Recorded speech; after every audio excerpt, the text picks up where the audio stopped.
사사기 3장 1절에서 11절 합독합니다. 시작.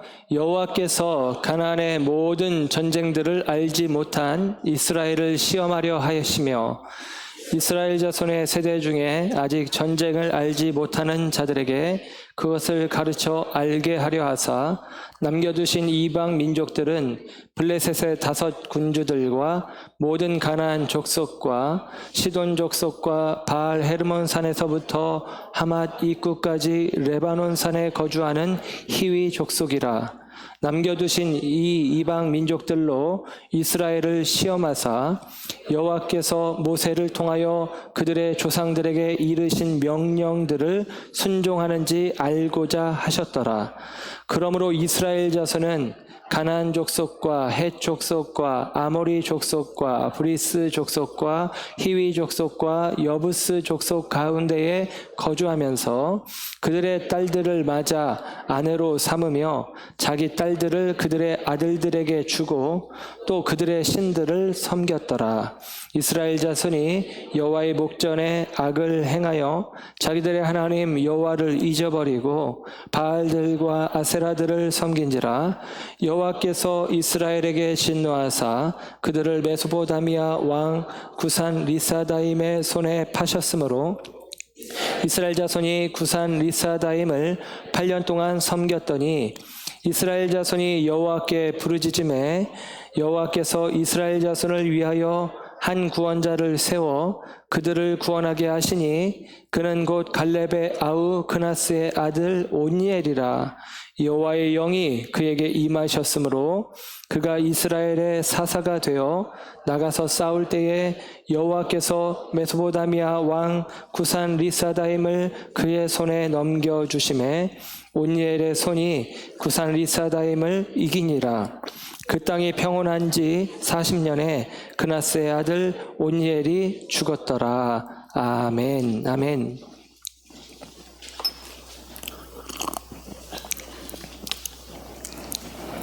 할렐루야. 이 아침에 하나님의 사랑하심과 은혜가 저와 여러분 가운데 함께하는 줄 믿습니다.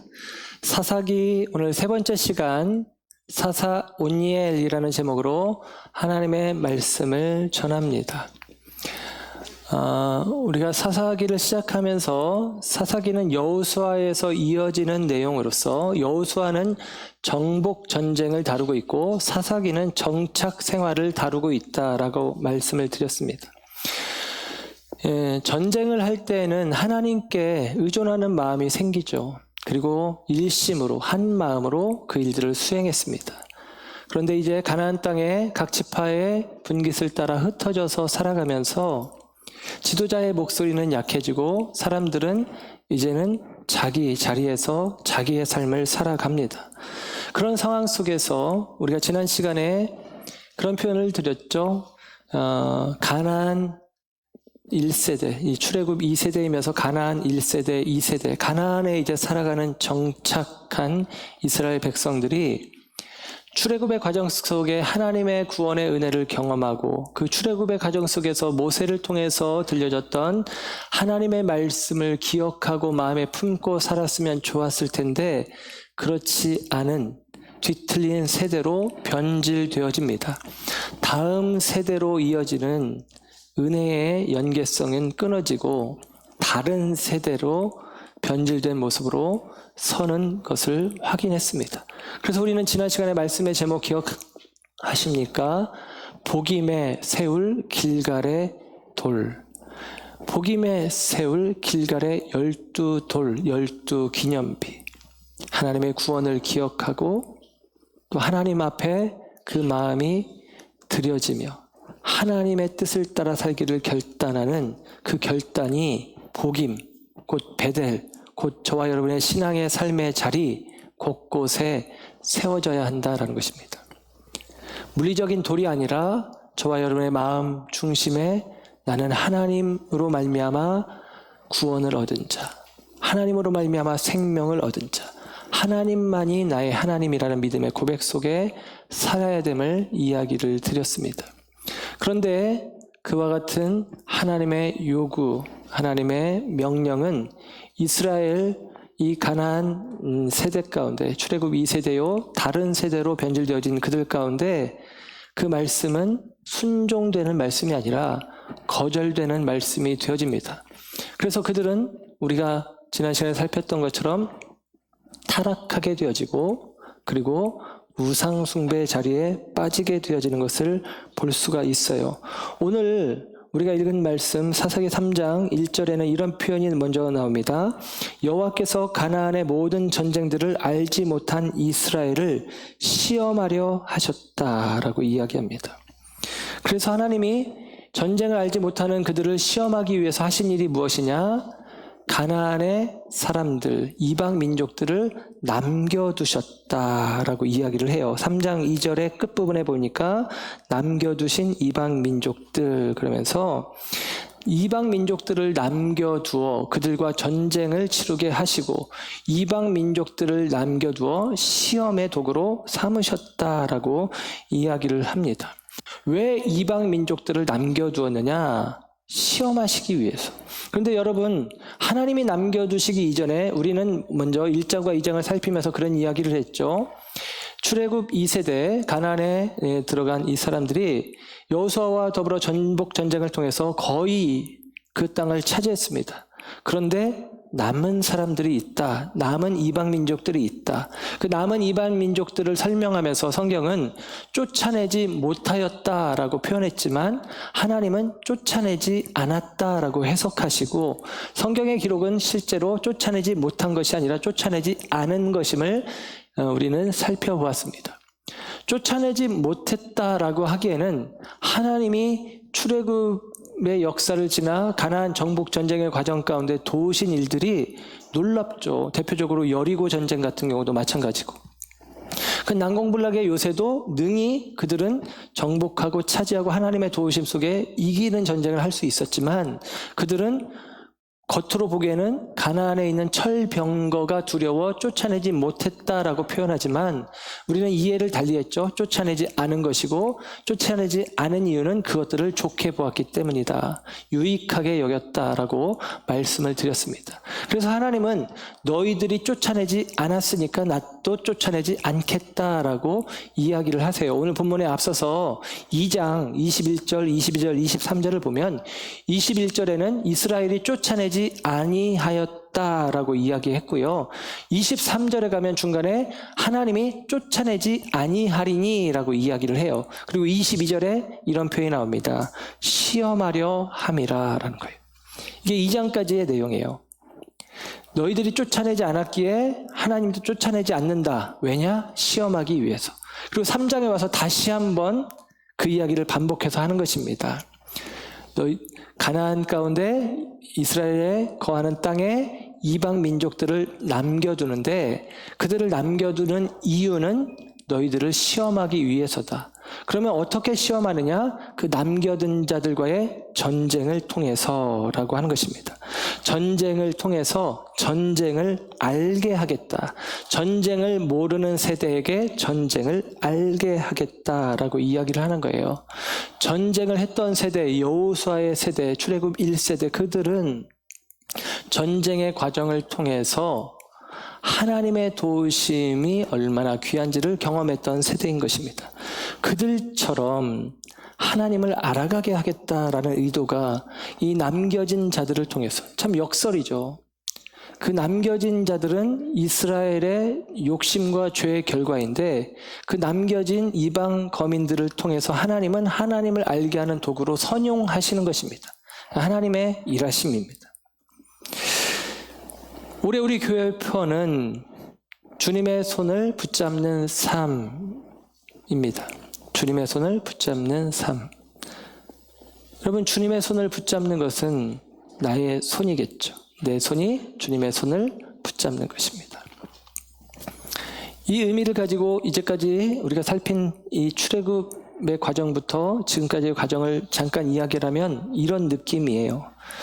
이스라엘 백성이 홍해를 건너 광야를 지나 요단을 건너 약속의 땅 젖과 꿀이 흐르는 가나안으로 들어가는 과정. 그 과정은 온전히 하나님의 주권적인 역사 속에 되어지는 일들입니다. 그 의미는 손으로 표현하면 이런 것입니다. 주님의 손이 그들을 이끌어 주신 거예요. 주님의 손으로 끌어 여기까지 온 것입니다. 그리고 그들은 가나안 정복 전쟁을 통해서 주님의 손을 의지하여 승리를 했습니다. 그런데 안타깝게도 첫 시간의 말씀의 제목처럼 절반의 승리, 다 쫓아내지 않았다라고 하는 사실이죠. 그들이 쫓아내지 않은 이유는 가나안의 것들이 좋아 보여서였다라고 말씀드렸습니다. 그들은 가나안 정복 전쟁이 어느 정도 되어진 이후에 슬그머니 주님의 손을 놓아버린 것입니다. 그래서 하나님께서는 주님의 손을 놓아버린 그들에게 대하여 전쟁을 통해서 그 전쟁의 그 과정을 통해서 하나님이 필요하구나, 하나님을 의지해야 되는구나 라는 사실을 알게 하는 것입니다. 그래서 전쟁을 통해서 주님의 손을 붙잡아야 해. 나는 주님의 손을 붙잡아야만 하는구나 라는 사실을 알게 하시기를 원하신 것이죠. 그래서 그 남겨진 자들을 통해서 하나님은 계속같이 시험하는 거예요. 무엇을 시험하느냐? 주님의 손을 붙잡나 붙잡지 않나, 주님의 손을 붙잡나 아니면 다른 것을 붙잡나 시험하는 것입니다. 저와 여러분의 신앙생활도 여기에 있어요. 우리는 계속같이 내가 주님을 붙잡나 혹은 주님이 아닌 다른 것을 붙잡나, 이 과정 속에 있고 이것이 우리의 신앙생활이다라고 하는 사실입니다. 이 남겨진 자들과의 전쟁을 통해서 하나님은 깨닫길 원하는 거예요. 주님의 손을 붙잡아야 되는구나 라는 사실이죠. 우리 남겨진 자들에 대해서 3절과 5절에 그 남겨진 무리를 설명을 해주고 있는데요. 3절을 먼저 보시면 이렇게 기록이 되어집니다. 블레셋의 5 군주들, 블레셋 족속이에요. 그리고 가나안 족속, 시돈 족속, 히위 족속, 이렇게 3절에 4 족속을 언급을 합니다. 제가 그림은 안 띄워드리고, 제가 만약에 이스라엘, 위치가 제가 이스라엘이다라고 한다면 이 이스라엘 서편으로는 지중해가 맞닿아 있습니다. 지중해가 있고요. 그래서 이 제일 먼저 나오는 블레셋 족속은 지중해를 끼고 이스라엘의 서남쪽에 위치해 있어요. 그리고 가나안 족속은 동남쪽에 위치해 있습니다. 그리고 시돈 족속은 지중해를 끼고 북쪽, 북서쪽에 위치해 있고, 히위 족속은 지금 이 표현에 이제 여기는 국경까지 나왔잖아요. 헤르몬 산에서부터 하맛 어기 입구까지, 거기가 북동쪽에 해당하는 거예요. 그러니까 이스라엘의 사방으로, 우리식으로 표현하면 꼭 그렇진 않지만 동서남북으로 사방으로 남겨진 자들이 있어요. 그들을 통해서 시험하는 것입니다. 우리를 애워싸고 있는, 감싸고 있는 모든 것들이 시험거리인 거예요. 무엇을 시험하느냐? 하나님을 붙잡느냐? 다른 것들을 붙잡느냐? 그리고 그 의미는 5절에는 새로운 의미로 이해가 되어지는데, 5절에는 이렇게 표현을 합니다. 그러므로 이스라엘 자손은 가나안 족속과 헷 족속과 아모리 족속과 브리스 족속과 히위 족속과 여부스 족속 가운데에 거주하면서, 그럽니다.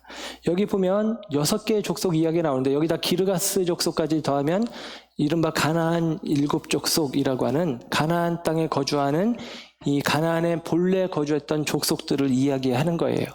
그 가나안에 거주하는데 그들은 그들 안에 있다라고 이야기를 해요. 그러니까 안에는 이미 가나안에 살던 사람들이 있었고 밖으로도 이런 족속들이 있는 거예요. 그러니까 형태가 지금 동서남북으로 우리를 애워싸고 있는 것들이, 그리고 우리들 속에 있는 것들이 다 남겨진 자들이고, 그 남겨진 자들은 시험을 하되 모세를 통해서 주신 명령, 왜 모세에게 주신 명령인데 2세대가 지켜야 되느냐? 모세가 그 일들을 해야죠. 가르쳐야 되는 것이고, 모세는 그 일을 했습니다. 출애굽 1세대가 출애굽 2세대에게, 가나안 1세대에게 그걸 가르쳐야 되고, 가나안 1세대가 2세대에게 가르쳐야 되고, 그것이 가르쳐라, 기억하게 하라, 그들에게 하나님의 구원을 말해주어라, 그들이 어떠한 삶을 살아야 되는지 알려줘라. 그게 바로 길갈의 돌이 가진 의미이기도 한 것입니다. 그런데 그것이 어느 순간 어그러지기 시작했고, 그들은 하나님의 손을 놓아버렸고, 하나님은 다시금 하나님의 손을 붙잡도록 가르쳐 주시기 위해 전쟁을 통해서 우리에게 시험하시는 것입니다. 그리고 우리는 그 과정을 통해서 하나님의 손을 다시 붙잡아야 되는구나 라고 알아야 되는 것이죠. 그런 과정들이 계속같이 사사기에는 반복되어지고 있는 것이고, 그것은 저와 여러분의 신앙 가운데도 계속같이 반복되어지는 것들입니다. 우리 주변에, 우리 안에 하나님 아닌 다른 것들이 우리의 마음을 미혹하고 있을 때에 그것들에 내 손을 내밀 것인지, 아니면 그럼에도 불구하고 이 모든 것들의 주관자이신 하나님께 손을 내밀 것인지 하나님은 시험하신다라는 것입니다. 이 시험이라는 말이 히브리어로 나사라는 말인데요. 이 말은 마귀가 우리를 시험하는 것과는 다른 말이죠. 마귀는 우리를 시험한다는 것은 유혹한다는 거예요. 넘어뜨리려고. 하나님이 우리를 시험하실 때에는 이 시험이라는 말은 조사해서 검증한다라는 의미를 갖고 있습니다. 조사해서 검증하여 입증하기 위함이에요. 프루브, 입증하기 위함입니다. 아, 너의 믿음이 있구나. 아, 네가 나를 의지하는구나. 확인하기 위해서. 그래서 여러분, 저와 여러분의 삶의 자리에 우리의 그릇됨으로 말미암아 남겨놓은 그것이지만 하나님은 그것을 오히려 선용하셔서 저와 여러분으로 하여금 하나님을 내가 붙잡는 인생으로 살아가는 것을 입증할 도구들로 남겨두신 것들이다라는 것입니다. 그래서 우리는 하나님을 선택하는 방식으로 살아가면 돼요. 이게 신앙생활입니다. 그리고 이 선택은 한 번의 선택으로가 아니라 매 순간 우리들에게 요구되어지는 선택이기도 한 것입니다.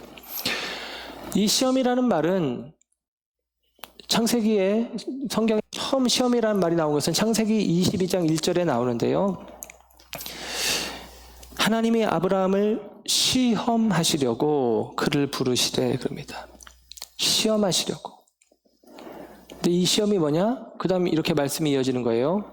아브라함아, 네 아들 독자 이삭을 내게 바쳐라. 제물로 바쳐라.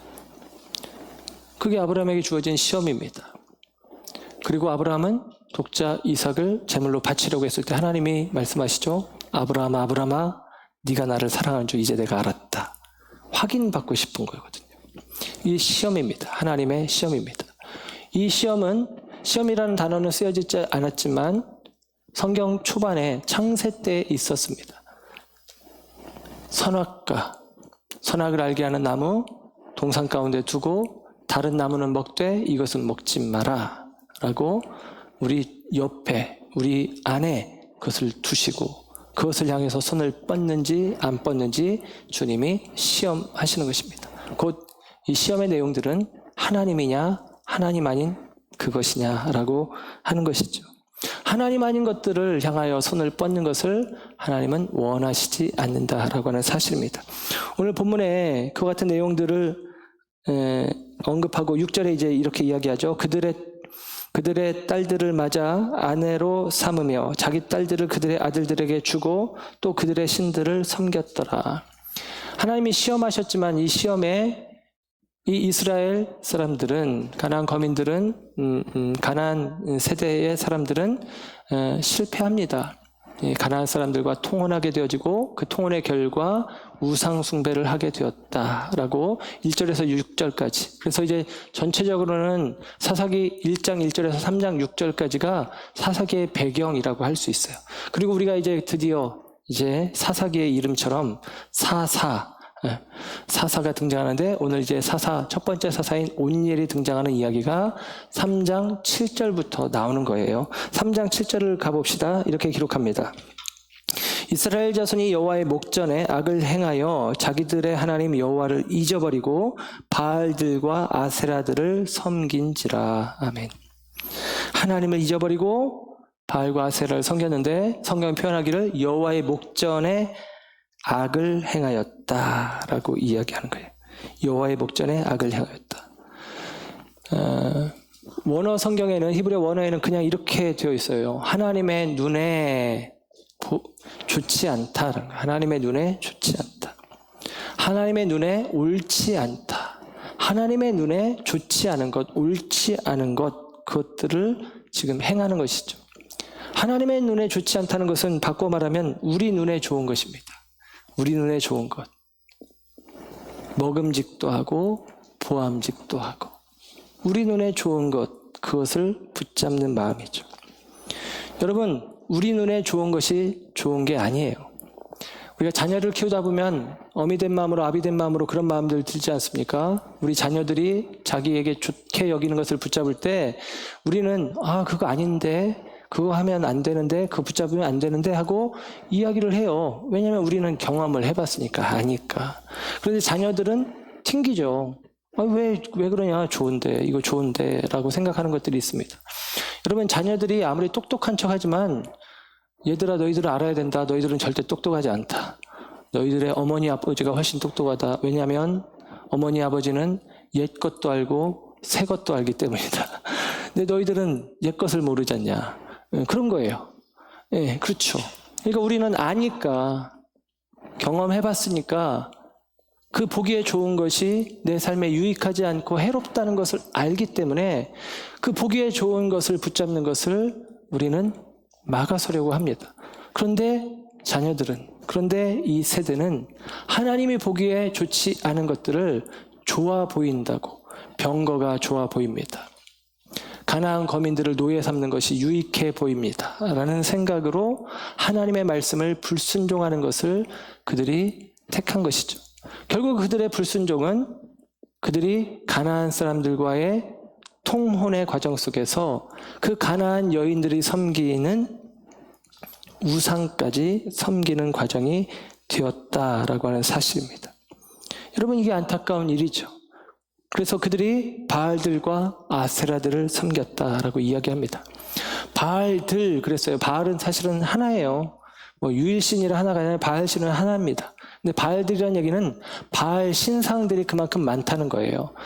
이 시대를 지나서 BC 800년경에 그 거푸집들, 그러니까 이 바알 신상을 만드는 이 틀이죠. 모형 틀들이 굉장히 많이 고고학적으로 발견이 되어진다고 합니다. 그러니까 그 모형 틀에다가 우리식으로 하면은 콘크리트를 집어넣든지 하면 이게 단단해서 오래 갈 텐데, 그때는 그런 게 없으니까 그냥 진흙을, 이제 흙에다가 물을 개가지고 진흙을 만들어서 그 거푸집에다 넣어서 딱 이렇게 했다가 띄면 바알 모양이 되는 거죠. 그걸 이제 햇빛에 말려가지고 각자 다 갖고 다니는 것입니다. 그래서 이제 바알들, 아세라들 그렇게 이야기를 하는 거예요. 여기서 참고로 말씀을 드린다면 가나안의 신은 마치 로마 신화의 개념과 좀 비슷한데요. 신이 신을 낳는 구조예요. 그래서 엘이라고 하는 신이 있어요. 우리도 하나님을 엘이라고 표현하기도 해요. 엘 신이 있고 이 엘의 아내, 엘의 부인이 바로 아세라입니다. 그리고 엘과 아세라 사이에 태어난 자녀가 70명 정도의 신이 있는데 그 가운데 대표 신이 바알 신이에요. 바알. 그리고 바알의 아내가 아스다롯입니다. 아세라, 아스다롯 비슷해서 헷갈리기도 하는데, 그러니까 지금 오늘 본문에 바알들과 아세라들 이렇게 이야기하면 바알과 그 어머니신 아세라. 우리도 좀 그런 정서가 있잖아요. 예수님과 성모 마리아. 그런 개념처럼 바알 신들과 아세라 신들을 섬기는 일들이 지금 이스라엘 가운데 있다라고 하는 거예요. 그런데 여러분, 특별히 아세라가 굉장히 중요한데, 바알이 굉장히 중요한데, 바알은 굉장히 힘이 강력한 신으로 여겨지고 이 가나안의 주신이 되어지는 거예요. 주된 신이 되어지고 농경 사회 속에서 중요한 신입니다. 왜냐하면 태풍과 날씨의 신이기 때문이에요.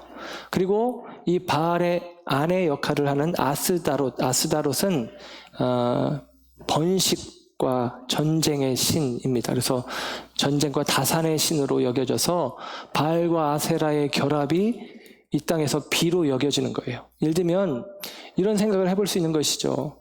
이스라엘 사람들이 출애굽해서 광야 가운데 살아갈 때는 말 그대로 유목 생활을 하는 거예요.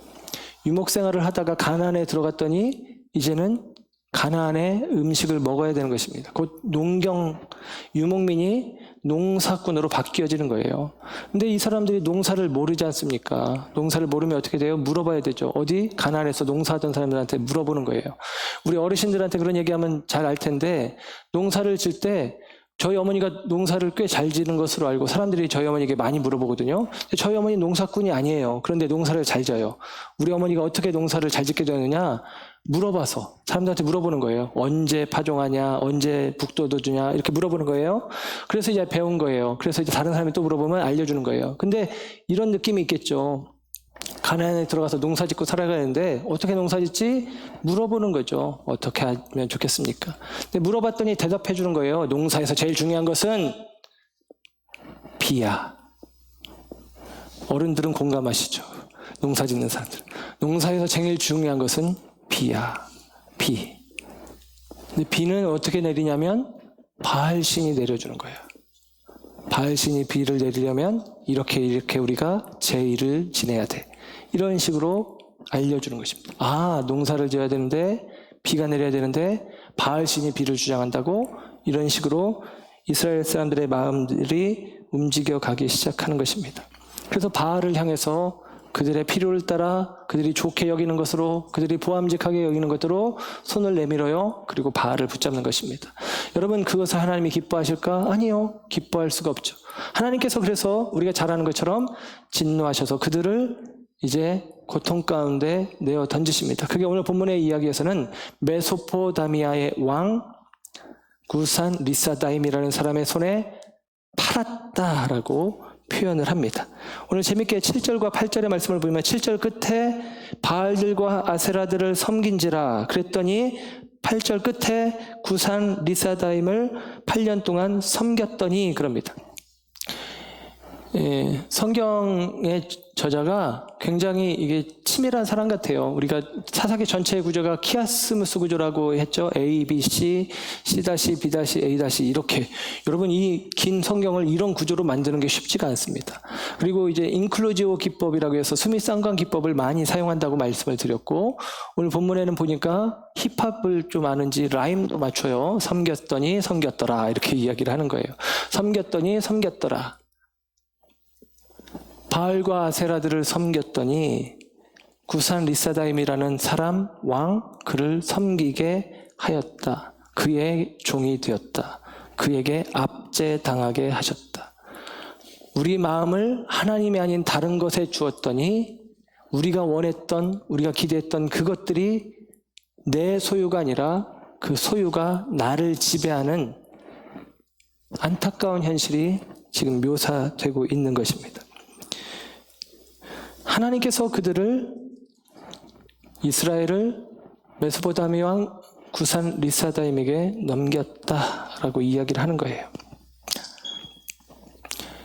여러분 이 구산 리사다임을 좀 이야기를 해야 되는데요. 메소포타미아는 우리가 알고 있는 들어봤죠? 메소포타미아는 인류의 4대 문명 발생지 중에 하나이고 그곳은 바로 티그리스 유브라테스 강이 있는 곳입니다. 오늘날의 이란, 이라크 지역이에요. 근데 그 지역이 오늘 본문에 보면 메소포타미아 왕 그러니까 우리는 그 지역을 생각할 수 있는데 여러분 성경에 메소포타미아라는 말의 각주를 따라서 쭉 내려가면 성경 끝에 각주에 이렇게 달려 있어요. 아람 나하라임 이렇게 되어 있습니다. 아람 나하라임. 이 아람 나하라임이라는 말은 나하르가 강인데 임이 붙으면 쌍수가 돼요. 두 개의 강이라는 거예요. 두 개의 강에 아람 땅이라는 뜻이에요. 아람이라는 곳은 시리아를 이야기합니다. 그래서 시리아, 메소포타미아 이게 다 이스라엘 지도로 이야기하면 아까 이야기한 북동쪽에 위치해 있어요. 그래서 메소포타미아라고 성경이 의역을 해주었지만 제가 보기에는 잘못된 번역입니다. 그리고 많은 학자들이 우리가 알고 있는 메소포타미아가 아니다라고 이야기를 해요. 많은 학자들의 견해는 이 아람 나하라임이 에돔 땅이다. 곧 북동쪽이 아니라 남동쪽의 가나안 족속의 거처 가운데 에돔이라고 하는 지역으로 이해를 하고 있어요. 에돔이라고 생각을 할 수 있어요. 특별히 이따가 다시 이야기하겠지만 오늘 이제 첫 번째 사사로 세워지는 온니엘이 그나스의 아들 그니스 사람이라고 이야기하는데 이 그나스가 성경 가운데 창세기 36장 11절에 보면 이 에서 그리고 그 아들 엘리바스의 아들들 가운데 그나스가 언급이 되어져요. 근데 에서는 에돔 족속이거든요. 그래서 이 그나스라는 이름이 이 에서에게서부터 발원이 되어 있기 때문에 에돔 족속의 땅이 아닐까라는 생각을 해볼 수 있고 특별히 그리고 이 온니엘 역시 유다 사람이거든요. 그러니까 유다 지파가 차지한 땅은 이스라엘 가운데 가장 남쪽에 위치해 있고, 가장 남쪽에 위치해 있어서 그 땅은 이 동남쪽으로는 이 에돔과 경계를 두고 있는 것입니다. 그래서 많은 학자들은 이 메소포타미아가 에돔 땅이라고 생각을 하는 거예요. 그 에돔 땅에 이 구산 리사다임이라고 하는 왕이 일어나서 이스라엘을 괴롭게 하는 것입니다. 구산 리사다임이라는 말도 재밌어요. 리사다임도 임이라는 말이 들어가서 쌍수형이 들어가서 악한데 2배로 악하다라는 뜻이에요. 그러니까 그 이름이 아니라 별명이겠죠. 2배로 악한 왕이, 남들보다 갑절로 악한 왕이, 한마디로 말하면 아주 포악하고 나쁜 왕이 이스라엘을 8년 동안 압제하는 상황 가운데 있었다라고 이야기를 하고 있는 것입니다. 여러분, 그게 이스라엘이 하나님의 손을 놓고 다른 것들을 붙잡았을 때, 다른 신을 붙잡았을 때 주어진 결과다라고 하는 사실입니다. 오늘 본문 속에 보면 하나님께서 이스라엘을 어떻게 하셨냐면 이 구산 리사다임의 손에 파셨다라고 이야기를 해요. 8절의 중간에 이렇게 기록하죠. 구산 리사다임의 손에 파셨으므로 이렇게 이야기합니다. 여러분, 저는 이 말이 참 의미 있는 것 같아요. 일반적으로 그냥 넘겨주었다라는 표현을 쓰는데 오늘 본문에서는 파셨다라고 이야기를 하는데, 팔았다라는 말은, 첫째는 팔았다라는 얘기는 내가 뭔가를 재화를 받고 파는 거잖아요. 돈을 받고 팔았다는 의미가 있죠. 그래서 이렇게 이해해 볼 수 있죠. 내가, 하나님이 이스라엘을 돈 받고 팔았는데 나중에 다시 사오잖아요. 이게 구원이잖아요. 구원. 그들을 건져내는데 구원하기 위해서는 어떻게 해야 돼요? 다시 내가 값을 주어야 되는 거예요. 그런 경우 있는지 모르겠지만 팔았다가 다시 살려고 하면 대부분의 경우는 더 웃돈을 얹어서 사는 경우들이 많습니다. 그러니까 하나님께서 팔았다라는 표현, 물론 뭐 리사다임이 하나님한테 돈 주고 이 사람들을 데려갔겠습니까? 그건 아니겠지만 팔았다는 표현을 통해서 구원을 더 또렷하게 우리에게 설명하는 거예요. 하나님께서 저와 여러분을 구원하실 때 우리에게는 거저 주어진 구원이지만 하나님은 값을 지불하고 우리를 되찾아오는 것입니다. 예수의 피값으로 우리를 값주고 사시는 거예요. 그게 우리에게 주어진 구원입니다. 하나님의 구원을 그렇게 설명할 수 있어요. 그리고 이 팔았다라는 의미는 히브리어 원어로 마카르라는 말인데, 이 말은 팔았다라는 의미도 있지만 약혼시킨다라는 의미도 있어요. 고대 사회에는 자기 자녀를 부잣집에 예를 들면 강제로 시집 보내잖아요. 팔아넘기잖아요. 그 개념이 포함되어 있는 표현이에요. 그러니까 팔았다라는 얘기는 약혼시켰다라는 개념이에요. 이 개념으로 이해하면 어떻게 되어지느냐? 이런 것입니다. 하나님이 아니라 바알이 더 좋아? 그러면 가서 살아봐. 그 여자가 더 좋더냐? 가서 살아봐라. 그 여자가 좋은가 안 좋은가 한번 경험해봐라. 지난주에 얘기했죠? 부부의 세계. 그런 것입니다. 그래? 한번 살아봐. 같이 살아봐. 라고 하나님께서 이야기하는 거예요. 그래서 파셨다는 거예요. 그렇게 좋으냐? 하나님이 아니라 바알이 그렇게 좋으냐? 아세라가 그렇게 좋으냐? 이방신이 그렇게 좋으냐? 이방의 것들이 그렇게 좋으냐? 그것들을 향해서 네가 손을 내미냐? 그래? 손을 내밀 정도가 아니라 가서 함께 있어봐 라고 하나님이 그들을 보내버리신 거죠. 그런데 여러분, 결과는 무엇입니까? 내가 좋게 여겼지만, 내 눈에 좋은 것이었지만, 내게 유익이라 생각했던 것이지만 나를 압제하고 나를 힘겹게 하는 것들이 되어집니다. 그래서 구산 리사다임 그 수중에서 8년 동안 고통받는 거예요. 그 압제 아래서 2배나 악한 자, 그 아래에서 힘겨운 삶을 살아가는 것입니다. 그 과정에서 이스라엘이 하는 것은 무엇이냐? 하나님을 향하여 부르짖는 거예요. 힘들어요. 죽겠어요. 못 살겠어요. 살려주세요. 여러분, 이 부르짖음은 자기 절망을 전제로 한 단어예요. 자기 절망이 없는 사람, 아직 절망에 이르지 않는 사람은 부르짖지 않습니다. 안간힘을 내겠죠. 그런데 부르짖었다는 얘기는 두 손 두 발 다 놓은 거예요. 나는 이제 할 수 없습니다. 나는 이제 불가능합니다. 여러분, 전쟁을 알지 못하는 세대에게 전쟁을 알게 하는 것은 이런 의미들이 있는 거예요. 내 힘으로 안 되는구나. 내 생각대로 안 되는구나. 나는 할 수 없구나. 이런 것들을 하나님이 알게 하신다라는 것이죠. 전쟁을 통한 절망감을 통해서 다시 하나님의 손을 붙잡게 하는 거예요. 이 이방족 속의 압제를 통한 고통을 통해서 다시 하나님이 아니면 안 되겠구나라는 마음을 품게 하는 것입니다. 여러분, 오늘날 코로나19 상황이 예를 들면 2차 대전 이후에 가장 극심한 경제 침체를 가져올 것이라고 많은 학자들이 예견을 합니다. 우리는 이 코로나19 사태를 보면서 참 놀랍죠. 야, 선진국이 아니구나. 야, 그렇게 큰 소리치고 모든 걸 할 수 있을 것 같은 나라들이 참 터무니없이 무너지고 있구나라는 것을 봅니다. 그러면서 우리나라는 상대적으로 좀 자존심도 회복했어요. 우리나라는 달라. 근데 솔직히 뭐가 그렇게 다릅니까? 예, 우리도 다 보이지 않는 바이러스 앞에서 다 절망하는 마음들이 오늘 우리 시대의 마음들이에요. 여러분, 이게 우리들이고 이게 우리의 한계인 것이죠. 그래서 우리는 그런 한계들을 경험하면서 전능하신 하나님을 바라보는 거예요. 그런 한계들이 우리의 삶 가운데 있는 것을 확인하면서 하나님을 향하여서 손을 내밀어야 된다는 사실을 아는 것입니다. 절망의 상황 속에서 우리는 부르짖음, 하나님, 나는 하나님이 필요합니다라는 고백 속에 우리가 서게 된다라고 하는 사실입니다. 이 이스라엘의 부르짖음을 통해 하나님은 그들에게 은혜를 베푸십니다. 구조가 늘 그래요. 평안하면 그들이 타락하면 하나님이 진노하셔서 그들을 압제 가운데 두시고 압제 속에서 부르짖으면 하나님이 구원자를 내시고 그 구원자를 통해서 하나님은 평화의 땅을 다시 회복시키십니다. 하나님께 부르짖었더니 하나님이 구원자를 보내주시는데 오늘 본문 말씀 가운데 보니까 9절에 한 인물이 등장하죠. 오늘 말씀의 제목처럼 사사 온니엘이 등장합니다. 9절 이스라엘 자손이 여호와께 부르짖음에 여호와께서 이스라엘 자손을 위하여 한 구원자를 세워서 그들을 구원하게 하셨는데 그는 곧 갈렙의 아우 그나스의 아들 온니엘이라. 아멘. 온니엘이라는 사람이 첫 사사가 되어지는 것입니다. 근데 이 온니엘에 대해서는 우리가 이미 알고 있습니다. 사사기 1장에 등장했었고 사사기 1장 11절 이하에 나오는 온니엘의 이야기는 여호수아서 15장에 토시 하나 안 틀리고 나왔었다라고 말씀을 드렸어요. 그래서 온니엘에 대한 이해는 우리가 가지고 있는데 오늘 온니엘이 다시 나오는 것입니다. 온니엘에 대한 전 이야기, 온니엘에 대한 이야기, 사사기 1장 11절 이하에 나오는 이야기.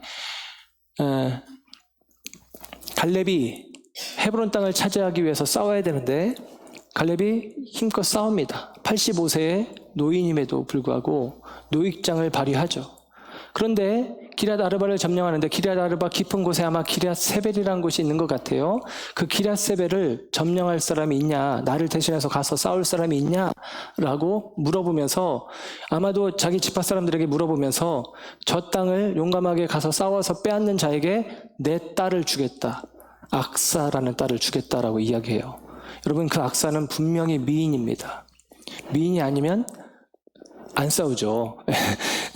내 딸을 주겠다. 근데 보통 여러분 동화책이나 그런 데 보면 그런 거잖아요. 큰 문제를 해결하는 자에게 내 딸과 내 나라의 절반이라도 주겠다. 그런 거잖아요. 그런 거예요. 그래서 이 기럇 세벨에 가서 점령을 합니다. 누가? 온니엘이. 그러니까 이렇게 해도 해석해 볼 수 있어요. 갈렙도 못한 일을 온니엘이 한 것입니다. 갈렙도 못한 일을 온니엘이 해낸 거예요. 그리고 갈렙의 조카였지만 갈렙의 딸 아름다운 악사를 받았어요. 아내를 맞이했어요. 근데 악사가 자기 남편에게 얘기를 해요. 온니엘, 아버지에게 갈렙에게 땅을 달라고 하자. 우리 이제 독립해서 살아야 되는데 땅 달라고 하자. 그래서 이제 얘기를 하러 갔는데 나귀에서 내려서 땅을 달라고 얘기하는 사람이 누구냐? 온니엘이 아닙니다. 온니엘은 말을 한마디도 안 해요. 온니엘은 대사가 하나도 없어요, 성경에. 악사가 얘기해요. 아버지, 땅 주세요. 그랬더니 샘을 줬다고 이야기해요. 샘이 있다는 얘기는 물이 있다는 얘기고 물이 있다는 얘기는 농사 지을 수 있다는 얘기예요. 좋은 땅을 주었다는 얘기죠. 좋은 땅을 내어줍니다. 그런데 그 이야기를 누가 했느냐? 악사가 해요. 바꿔 말하면 저는 그냥 이렇게 해석해 봤어요. 온니엘은 땅을 구하지 않았다는 것입니다. 온니엘은 땅을 구하는 사람이 아니에요. 순전한 믿음의 사람이에요. 그 순전한 믿음의 사람의 이야기가 사사기 1장에 이미 언급되어 있고 오늘 본문에 그 사사 온니엘이 세워지는데 그 사사 온니엘이 이런 사람이다라고 이야기하면서 오늘 본문 10절에 이렇게 표현을 해요. 여호와의 영이 그에게 임하셨으므로. 왜 온니엘에게 하나님의 영이 임하셨을까? 온니엘이 그런 사람이니까 라고 생각해 볼 수 있는 거예요. 그래서 지금 사사기 1장에 있었던 전 이야기, 앞에 있는 이야기를 통해서 우리는 생각해 볼 수 있는 거예요. 아, 온니엘이 이런 사람이구나. 이런 성품의 사람이구나. 온니엘에게 이런 일들이 있었구나. 아, 하나님이 온니엘을 쓰실만 하구나 라고 생각해 볼 수 있다라고 하는 사실입니다. 그런데 여러분, 거꾸로 온니엘은 그렇게 순전한 사람이고 용맹한 사람이었어요. 그런데 오늘 본문을 보면 여러분 이런 생각을 해볼 수 있어요. 지금 구산 리사다임이, 메소포타미아 왕 구산 리사다임이 이스라엘 사람들을 괴롭게 한 지 8년이랍니다. 8절에 보니까 8년 동안 괴롭게 하고 있는 거예요. 그럼 8년 동안 온니엘은 어디 다른 나라에 가 있었느냐? 그게 아니에요. 이 땅에 있었던 것입니다. 이 땅에 있는데 구산 리사다임의 압제를 그가 어떻게 하지 못했던 것입니다. 기럇세벨이라고 하는 그 깊은 그 커다란 거민들이 지키는 그 땅을 용기 있게 달려나가서 싸움으로 빼앗아냈던 그 용맹함의 사람이 온니엘인데 오늘 본문 속에 온니엘은 그래서 하나님의 영이 임했다라고 생각할 수 있는 전이의 이야기도 있지만 오늘 본문의 이야기를 들어보면 8년 동안 그는 아무것도 못한 거예요. 그는 이스라엘이 겪는 그 압제의 상황 속에 수치스럽고 비참한 마음을 품고 있지만 그냥 목숨을 연명하고 숨어 지내는 비루한 삶을 살아가는 비겁한 인생에 불과한 모습이기도 하다라고 하는 사실입니다. 어쩌면 사람들의 시선이 온니엘에게 향했을지도 몰라요. 야, 온니엘, 우리가 이렇게 구산 리사다임 2배나 악한 저놈에게 우리가 고통당하고 있는데 너 뭐하냐? 너 전에 그렇게 용감하게 나가서 싸우더니 지금은 왜 이렇게 잠잠하냐? 우리가 고통당하고 있는데 너 뭐하는 거냐? 예를 들면 사람들의 따가운 시선이 온니엘의 뒤통수에 꽂혔을 가능성이 많이 있습니다. 그런데 여러분, 이 온니엘이 오늘 8년이 지나서 하나님의 영이 임하고 그 하나님의 영이 임하였을 때 오늘 본문의 말씀을 보면 하나님의 영이 임하여서 메소포타미아 왕 구산 리사다임을 온니엘의 손에 하나님이 넘겼다. 그래서 이겼다라고 이야기를 하는 거예요. 여러분, 이것은 굉장히 중요한 의미가 있습니다. 온니엘이 그 이전에 기럇세벨을 이겼을 때에 그것은 온니엘 자신의 힘이 아니었던 것입니다. 갈렙이 기럇 아르바를 점령한 것은, 헤브론을 그 땅으로 차지한 것은 갈렙의 힘이 아니었던 것을 확인해 주는 것입니다. 그때도 됐으면 지금도 돼야지라고 생각할지 모르겠지만 여러분, 저와 여러분을 보십시오. 그때 우리가 됐던 신앙이 지금 되고 있습니까? 그때 되었던 일들이 지금 되고 있습니까? 그렇지 않아요. 그때 되었던 일 생각해보면 제 개인적으로도 제 목회적인 상황 속에서 그때 되었던 일을 생각해보면 뭐든지 할 수 있을 것 같아요. 그런데 안 돼요. 그 의미는 무엇이냐면 내가 한 것이 아닌 것입니다. 내가 한 것이 아니고 내 것이 아닌 거예요. 그 의미는 하나님이 하셨다는 것입니다. 그리고 오늘 주저하고 절망하고 낙심하고 있는 상황 속에 비루하게 그 목숨을 연명하는 듯한 삶을 사는 이 온니엘에게 하나님의 영이 임했다는 것은 저는 그렇게 해석을 합니다. 온니엘이 하나님께 구한 거예요. 하나님, 더 이상은 못 지켜보겠습니다. 나는 무력하지만 하나님 이대로 있어서는 안 되겠습니다. 나는 할 수 없지만 하나님 내 손을 붙잡아 주십시오. 나는 약하지만 하나님의 능하신 손이 나를 붙잡으면, 나는 무력하지만 하나님의 전능이 내게 더하여지면 내가 할 수 있겠습니다. 이게 기도 아닙니까? 이게 기도입니다. 부르짖음이 무엇입니까? 전적인 무능을 경험하고 하나님 앞에 서는 것이고, 기도가 무엇입니까? 나의 손을 내려놓고 하나님의 손을 의지하는 것입니다. 그렇게 하나님께 나아가는 온니엘을 통해 하나님이 그에게 하나님의 영으로 부어주시고, 온니엘이 힘이 아닌 하나님의 능력으로, 전쟁을 통해서 알게 하는 것 무엇이냐? 하나님을 의지하라고. 하나님이 시험하는 게 무엇이냐? 하나님을 의지할 것이냐? 세상을 의지할 것이냐? 하나님을 의지할 것이냐? 자기 자신을 의지할 것이냐? 하나님을 의지할 것이냐? 다른 무엇을 향해서 손을 내밀 것이냐? 그거 아닙니까? 여러분, 오늘 온니엘이 하나님을 의지하여 서고 그는 이스라엘의 사사가 되어 하나님의 구원의 메시지를 감당하는, 구원의 사역을 감당하는 일꾼이 되어지는 것을 볼 수가 있습니다. 하나님이 하시는 일이에요. 하나님이 하시는 일의 증거는 성경학자들이 이런 이야기도 합니다. 8년 동안 지나고 나서 있었던 일인데, 8이라는 숫자가 성경에서는 새로운 시작을 상징하는 숫자가 되어져요. 하나님이 창조하시고 7일째 안식하시고 8일째 이제 세상이 이제 열리는 것입니다. 이제 시작되어지는 것입니다. 8일째. 난지 8일 만에 할례를 통해서 새로운 생명으로 하나님이 표징을 삼습니다. 예수님이 부활하신 날이 안식 후 첫날, 안식일이 7일이고 안식 후 첫날은 8일째가 되어지는 거예요. 그래서 성경학자들이 성경에 있는 숫자 8의 상징성을 새로운 시작으로 이야기를 합니다. 곧 하나님께서 이 새로운 시작의 주체가 되어짐을 이야기를 하는 거예요. 그 새로운 시작은 우리 시대에도 있을 것입니다. 다만 그 새로운 시작에 하나님을 향하여 손을 내밀고 하나님이 당신의 손으로 붙잡는 그 인생, 온니엘 같은 인생을 통해서 하나님은 일하시는 것입니다. 온니엘이 그나스의 아들이라고 했죠. 그니스 족속이라고 했습니다. 그나스라는 이름은 에돔의 후예의 이름들 가운데 포함되어 있어서 어쩌면 에돔이 지금 쳐들어왔는데 에돔 사람 그나스가 에돔을 물리쳐 구원자가 되는 거예요. 재밌죠. 이 온니엘의 큰아버지는 갈렙입니다. 갈렙은 히브리어인데 그 뜻은 개라는 뜻이에요. 히브리인들은 이방인을 개 취급하잖아요. 예수님이 그런 얘기를 하죠. 그러니까 개라는 이름을 히브리 사람들은 지어주지 않는데, 개라는 이름이 있다는 얘기는, 그가 개라는 이름을 가졌다는 얘기는, 그리고 그 아버지가 말하자면 그니스, 그리고 그니스라는 이름이 그나스와 연결되어서 이방인이라는 의미입니다. 온니엘도 이방인입니다. 여러분, 사사기는 참 웃겨요. 이방 민족을 제하라, 이방인 민족을 몰아내라 라고 하셨는데, 하나님은 참 역설적입니다. 이방인을 이스라엘의 첫 번째 사사로 세우시는 거예요. 혈통의 이스라엘이 아니라 믿음의 이스라엘입니다. 혈통의 이스라엘, 육적인 이스라엘이 아니라 영적인 이스라엘입니다. 이방 민족으로 태어났더라도 하나님을 향하여 손을 내밀고 하나님을 붙잡은 그 인생이 영적 이스라엘이요, 영적 하나님의 자녀입니다. 오늘 저와 여러분도 마찬가지 아니에요? 우리가 이스라엘 족속입니까? 유대인입니까? 아니잖아요. 그러나 우리는 하나님의 백성이요, 우리는 시온을 향한 마음들이 있습니다.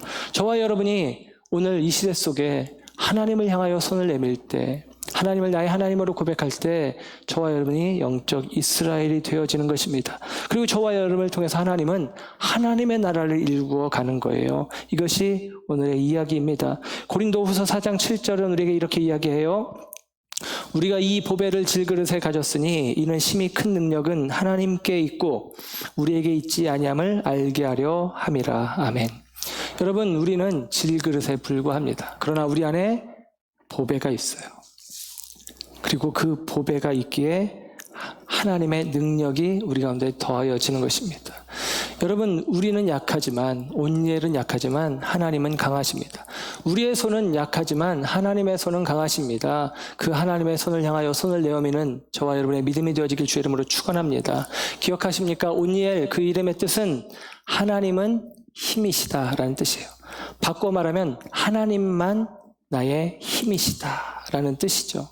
오늘 말씀의 제목을 그래서 제가 언어 유희로 이렇게 적어주었어요. 온니엘, 그리고 영어로 only L. L이 하나님이거든요. 오직 L, 오직 하나님. 이게 온니엘이에요. 오직 하나님. 하나님만 나의 힘. 그 하나님께 손을 내어미는 온니엘이 이스라엘의 구원자가 되어지고 구원의 도구가 되어진 것처럼 오늘 저와 여러분이 이 시대 속에서 우리를 동서남북 그리고 우리의 삶 속에 내재되어 섞여 있는 그것들, 그 시험하는 것들 가운데 우리의 손을 뻗지 마시고 오직 살아계신 하나님, 전능하신 하나님, 그 하나님께 손을 내어 미는 저와 여러분의 믿음이 되어지기를 주님의 이름으로 축원합니다. 기도하겠습니다.